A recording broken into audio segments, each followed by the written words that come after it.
Since humanity first set sail, the ocean has called to us a vast, mysterious frontier promising adventure, trade, and discovery. But beneath its shimmering surface lies an unforgiving power, capable of turning dreams into nightmares. For centuries, ships have been our vessels of hope, bridging continents and cultures. Yet, some journeys end not in triumph, but in terror, etched forever into the annals of history as the deadliest ship disasters. These are the stories of those voyages, when human ambition collided with nature's fury, wartime malice, or catastrophic oversight. From grand ocean liners hailed as unsinkable to humble ferries linking islands, each disaster carries a weight of human lives lost and lessons hard-earned. We will journey through time, examining the crucial moments, the engineering marvels that failed, the navigation errors, and the extreme weather that conspired to create these tragedies. We'll explore the desperate rescue attempts and the enduring legacy of safety regulations born from these harrowing events, ensuring that the sacrifices made are never truly forgotten.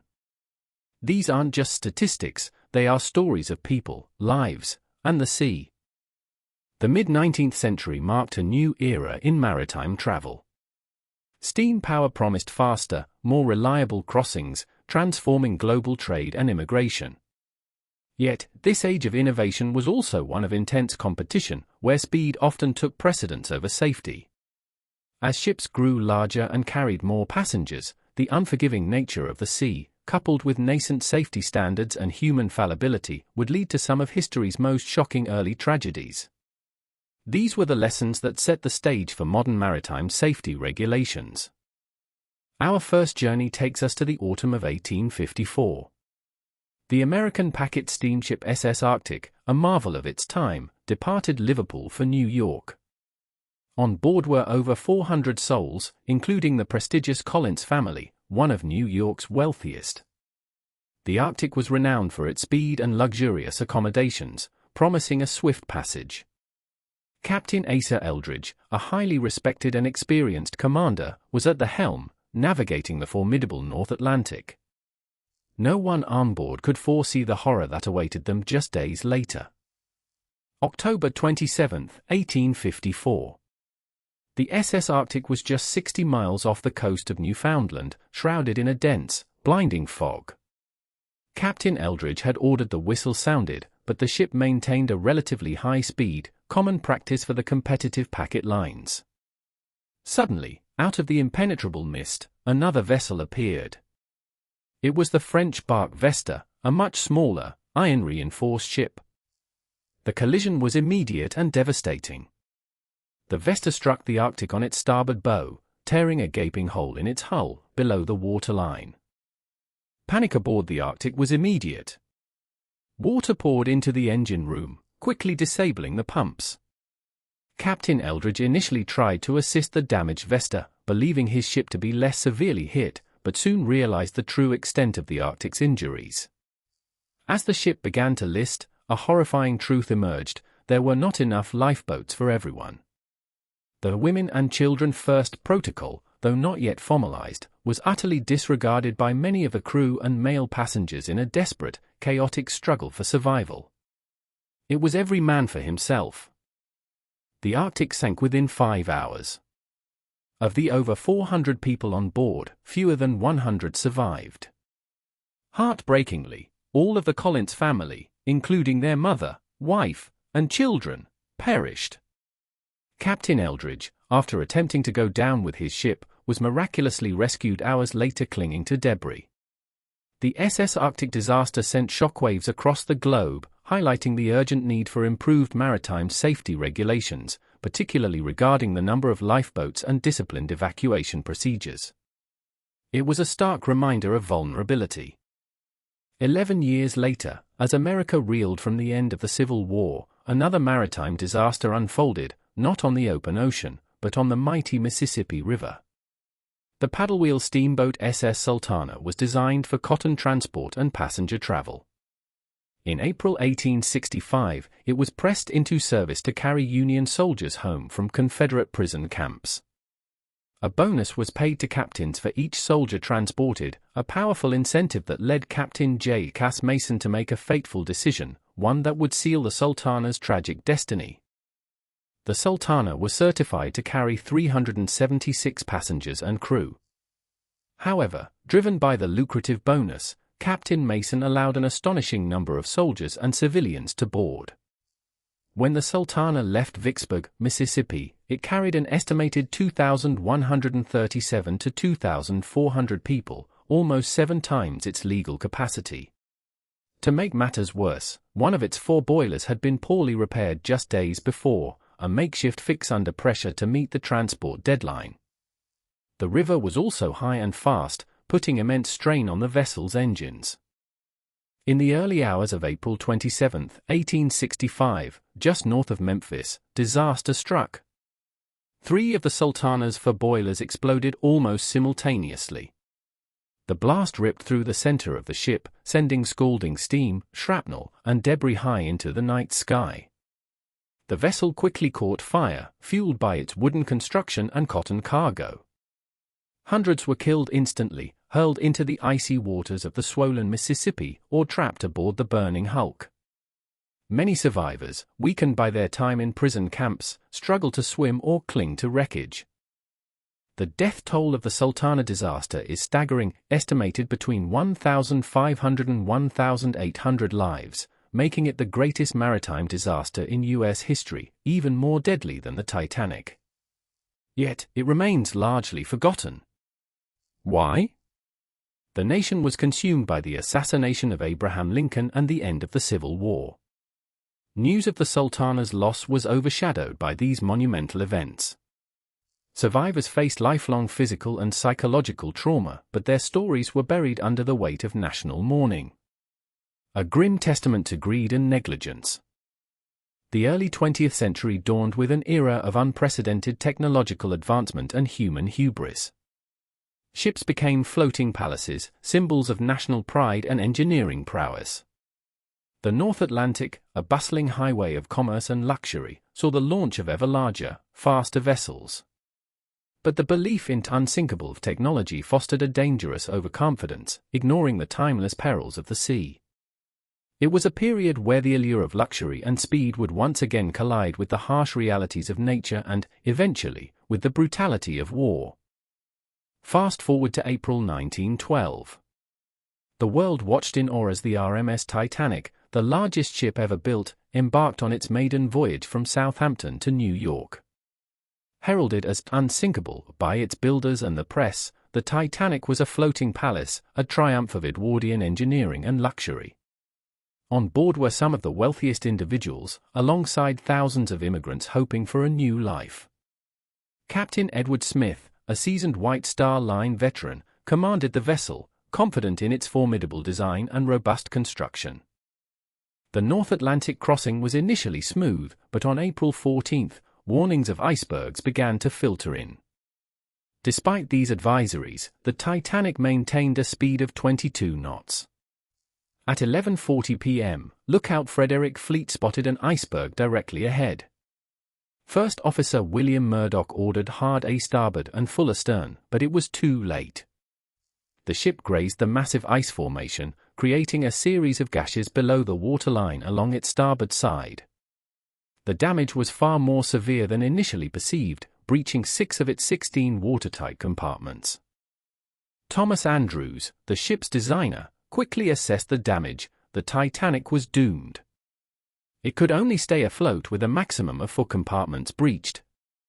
With 6 compromised, the ship was taking on water too rapidly.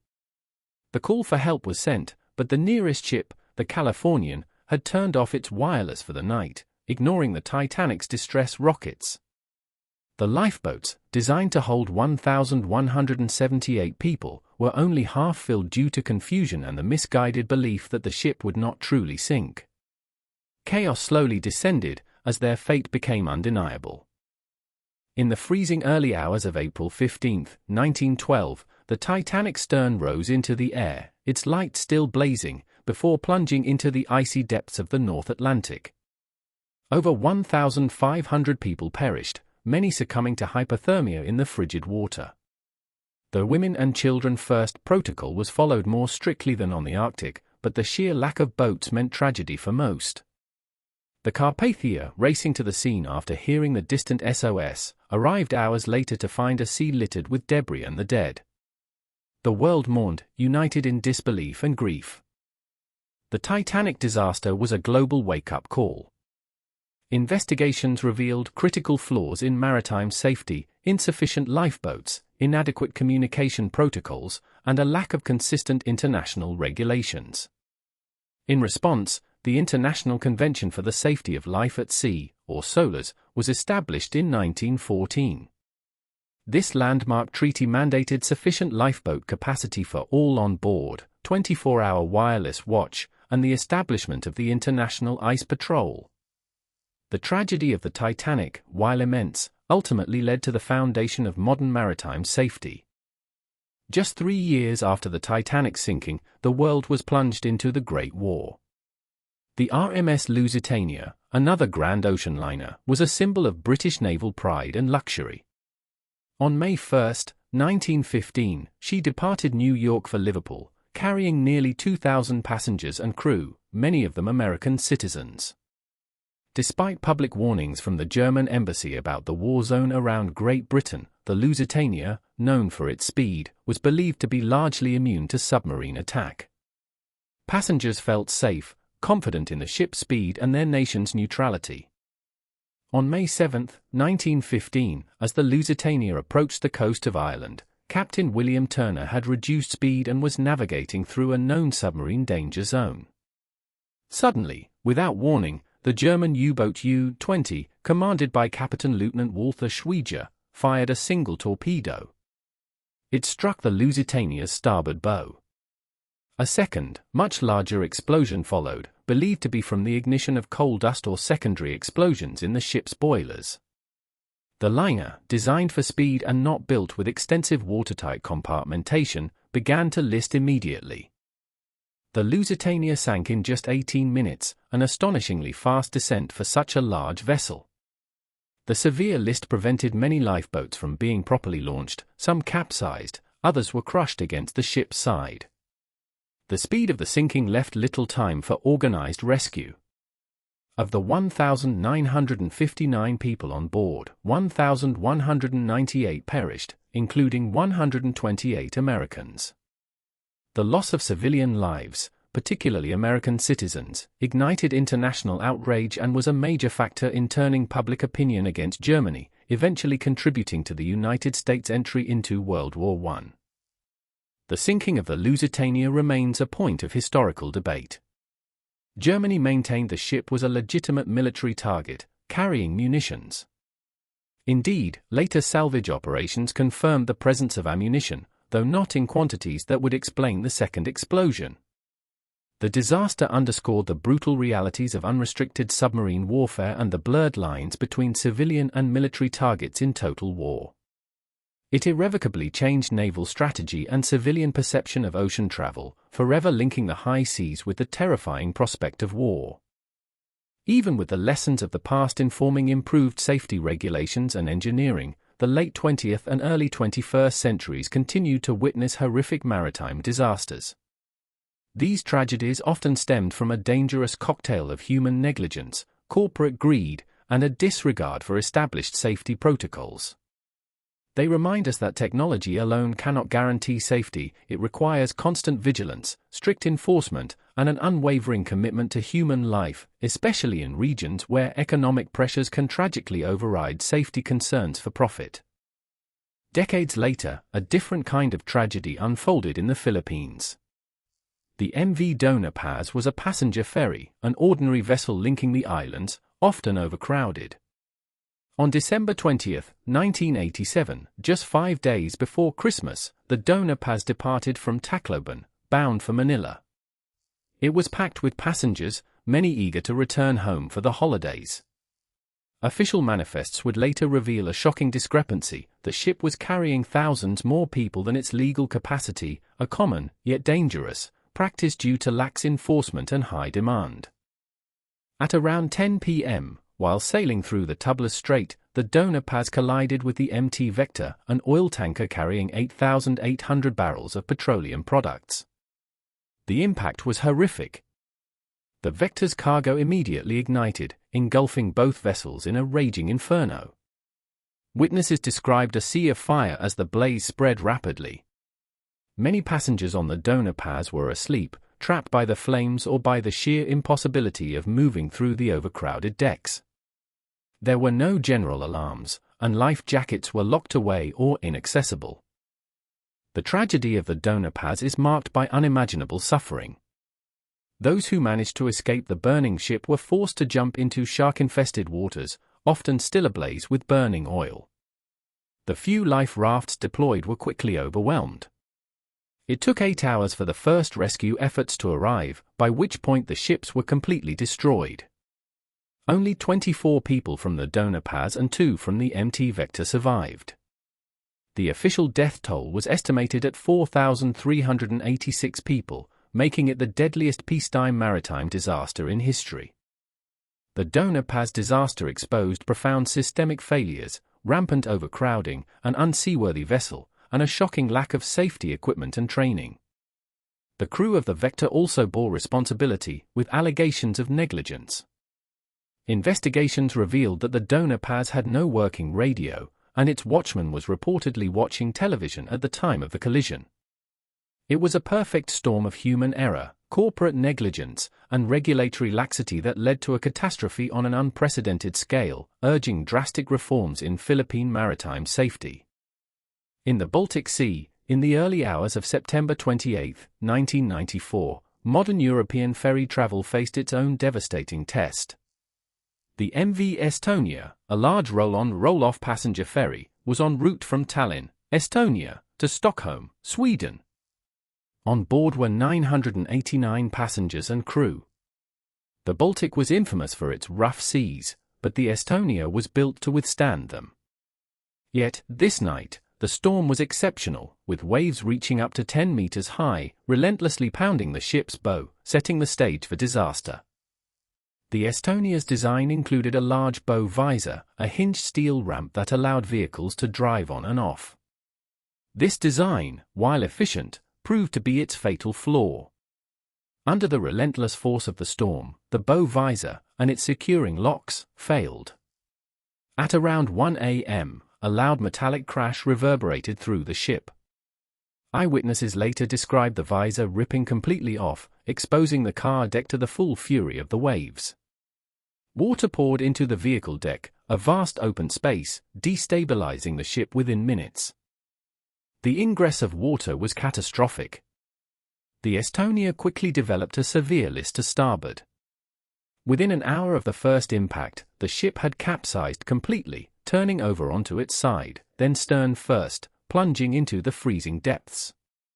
Many passengers were trapped in their cabins, unable to escape the rapidly flooding decks or the labyrinthine corridors. The suddenness and severity of the event left little time for rescue operations to be organized effectively, and the extreme weather made any egress incredibly perilous for those trapped inside. Despite the storm, nearby ferries and the Swedish and Finnish coast guards launched immediate rescue operations. Helicopters braved the gale-force winds, plucking survivors from the frigid waters and life rafts. However, the conditions were appalling: high waves, darkness, and hypothermia set in rapidly. Only 137 people survived. The official report concluded that 852 lives were lost, primarily due to the rapid capsizing and the brutal cold of the Baltic Sea. The Estonia disaster shocked Europe, leading to widespread changes in ferry design and safety protocols. The investigation into the Estonia sinking was extensive, concluding that the design of the bow visor locking mechanism was fundamentally flawed for the harsh conditions of the Baltic. This led to a complete redesign of bow visors on all roll-on roll-off ferries and significant improvements in stability requirements. The disaster also highlighted the crucial role of communication and coordination in mass casualty incidents at sea. Every loss of life leaves behind questions, prompting engineers, policymakers, and sailors to continually strive for safer voyages. Even as the 21st century dawned, and with decades of lessons supposedly learned, devastating maritime tragedies continued to occur.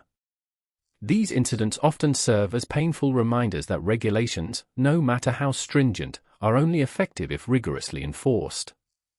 When profit motives, corruption, or simple negligence undermine safety, the consequences can be just as catastrophic as any storm or iceberg. The human element, both in leadership and oversight, remains the most critical factor in preventing future loss of life at sea, echoing age-old problems in new contexts. Our final stop is a more recent tragedy that gripped the world, the sinking of the MV Sewol in South Korea on April 16, 2014. The ferry was carrying 476 people, predominantly high school students on a field trip. It was a clear, calm morning when the Sewol departed Incheon for Jeju Island. However, beneath the calm facade lay a history of illegal modifications, chronic overloading, and negligent operation that mirrored some of the oldest lessons maritime history had to offer, yet somehow remained tragically unlearned, leading to widespread grief. Investigations later revealed that the Sewol had undergone illegal structural modifications to increase its passenger and cargo capacity, significantly compromising its stability. On the day of the disaster, it was severely overloaded with cargo, much of it unsecured. As the ferry made a sharp turn in shallow waters, the unsecured cargo shifted violently, causing the ship to list uncontrollably. The crew, including Captain Lee Jun-suk, delayed evacuation orders for precious minutes, instead repeatedly instructing passengers to stay in their cabins, sealing their fate. The Sewol slowly capsized over several hours, offering agonizing glimpses of hope and despair. Passengers, especially the students, diligently followed the crew's instructions, waiting in their cabins as the ship filled with water. The first responders, including fishing boats and the Coast Guard, struggled with the rapidly worsening conditions and the scale of the disaster. The world watched in horror as live images showed the ferry slowly disappearing beneath the waves, knowing that hundreds were still trapped inside. The feeling of helplessness was pervasive during this slow-motion catastrophe. Of the 476 people on board, only 172 were rescued, leaving 304 dead or missing. Most of the victims were the high school students, whose innocence and obedience were tragically exploited by the negligence of others. The Sewol tragedy sparked immense national grief, public protests, and a reckoning with systemic corruption and safety oversight failures in South Korea. The captain and several crew members were later convicted of negligence, and some of the ship's owners faced charges related to the illegal modifications and overloading. It was a stark lesson on accountability. Across these devastating voyages, a recurring theme emerges: the catastrophic consequences of human error. From the SS Arctic speed in fog to the Doña Paz's deadly overcrowding, and the Sewol's illegal modifications, decisions made by individuals or corporations have amplified the inherent dangers of the sea. Poor judgment, greed, or negligence, often under pressure, turn challenging situations into irreversible catastrophes. These stories highlight the immense responsibility carried by every captain, engineer, and regulator who ensures a vessel's safety. Engineering, while capable of creating magnificent vessels, also presents a double-edged sword. The unsinkable design of the Titanic instilled false confidence, while the Estonia's innovative bow visor became its Achilles heel. The Sultana's poorly repaired boiler and the Sewol's illegal structural changes reveal how engineering decisions, both in design and maintenance, can either safeguard or doom a ship. Every bolt, every plate, every system must be meticulously designed, inspected, and maintained to withstand the relentless forces of the ocean, protecting those aboard. Beyond human agency and engineering lies the raw, untamed power of nature. Dense fog claimed the Arctic, colossal icebergs doomed the Titanic, and the ferocious Baltic storm overwhelmed the Estonia. The sea, a source of life and livelihood, can also unleash its fury without warning, reminding us of our fragile place in the natural world. Vessels must be designed not just for calm waters, but for the worst conditions imaginable, with crews trained to face the most extreme challenges the ocean can throw at them, always respecting its power. The shadow of war adds another layer of terror to maritime travel. the Lusitania, a passenger liner, became a casualty of unrestricted submarine warfare, illustrating how civilian vessels can be tragically caught in geopolitical conflicts. Wartime conditions often override traditional safety concerns, turning the seas into battlegrounds. The historical context of war elevates the stakes, transforming accidents into strategic losses and making rescue operations fraught with additional dangers and challenges, further complicating the already precarious nature of the ocean in times of conflict. Yet, amidst the despair of these tragedies, shines the resilience of the human spirit.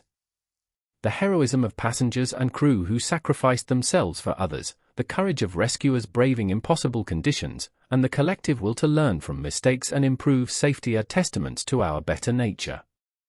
From the life-saving reforms born from the Titanic to the regulatory changes after the Estonia and Doña Paz, each disaster has pushed humanity to build a safer world, one lesson at a time, honoring those who perished and ensuring their memory lives on. The sea will always remain an unpredictable force, and shipping will forever carry risks. But by understanding the complex interplay of human choices, engineering limits, and environmental challenges, we can mitigate these risks. The stories of the SS Arctic, Sultana, Titanic, Lusitania, Doña Paz, Estonia, and Sewol serve as permanent reminders of the eternal vigilance required to ensure safe passage. Their echoes resonate through time, urging us to never forget those lost, and to always strive for a safer journey across the vast, beautiful, and sometimes deadly oceans of our world.